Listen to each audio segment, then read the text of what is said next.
Hello everyone, সকলে কিরম আইছেন? আমি আপনাদের পাবনা রাফার নতুন একটা ব্লগ ভিডিও নিয়ে চলে আইছি।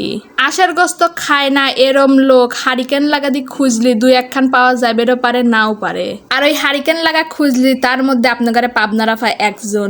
আশার গোস্ত একেবারেই যে খাই না তা লয়, খায়, তবে কুঠুর গোস্ত গরুর গোস্ত যেরম থাল ভরে বসান দেয় সেরম আকারে খাইনি আর কি। তে যাই হোক, আজকের আশার গোস্তটুক এত সুন্দর না দিছিলাম, আশ দিতে কোনো গন্ধ কইলই না। আর থাকব পরে স্বাদের কথা, স্বাদ তো আপনারা তরহাই নাদা দেখলেই বুঝবে পারবেন না। মেলা মানুষ কয় আপা আশের গোস্ত না দিলে আসি গন্ধ কয়, আসি গন্ধ কবি কয়। এবারে ফাইনে দুইয়ে পাইলে লয়। আশের গোস্ত 8 ঘন্টার মতো মাহা রাখি দেওয়া লাগবি।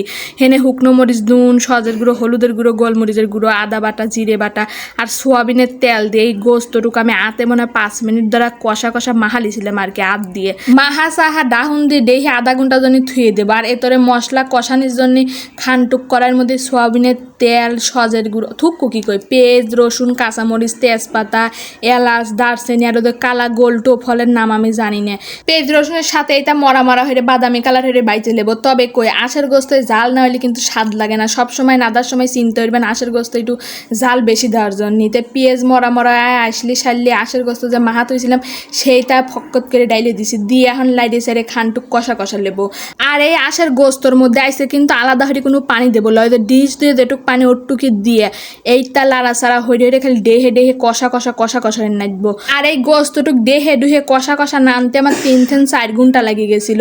কি কামে আমি যে কোনো এক্সট্রা পানি দেয়নি, খালে ভরে খানটুক পর পর ডাহুন উদলো হইরে দিয়ে লয়া লাড়া সারা হইরে হইরে আবার ডাহুন দিয়ে ডেহে দিছি, যাতে আর কি লাগে লাগে নিচে না যায় মশলাটা।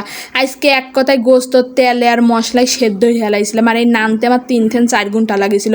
আতে ঘন্টা খানেক সময়লে আশের গোস্ত এবারে নাইদলি পারে গরুর গোস্তর কালাবুনাক একবার ফেল মেরি হেলাবিনি। এক কথায় আশের গোস্ত মানে একটু জাল করা হয়ে দেওয়া লাগবে, আর বাটা কষা ময় মশলা বেশি হয়ে দেওয়া লাগবে। আর ঘন্টা খানেক ধরে চুলার পর আহার মধ্যে দিয়ে জ্বালালি সেইটা একবারে কালা কালা কালাবুনা হয়ে যায়। আপনারাই দেখে আজকে কমেন্ট করেন যে তরহারির কালারটা কিরম হয়েছে আর স্বাদ কিরম হয়েছে। হ্যাঁ, কোয়া লাগবে তরহারি স্বাদ কিরম হয়েছে, দেখেই কিন্তু কোয়া যায় তরহারি কিরম স্বাদ হয়েছে। তো যদি কারো কাছে আশের গোস্ত নাদার রেসিপি ভালো লাগে তাহলে লাইক কমেন্ট শেয়ার হয়ে দিয়ে। আর এভাবে আশের গোস্ত না দিলে পারে আমি গ্যারান্টি সহকারে কবের পারি আশের গোস্ত দিত কোনোদিন গন্ধ কবিলায় স্বাদে ভরপুর হয়ে থাকবি, লোকজন খায়া আত পাগল হয়ে যাবি স্বাদের ঠেলা।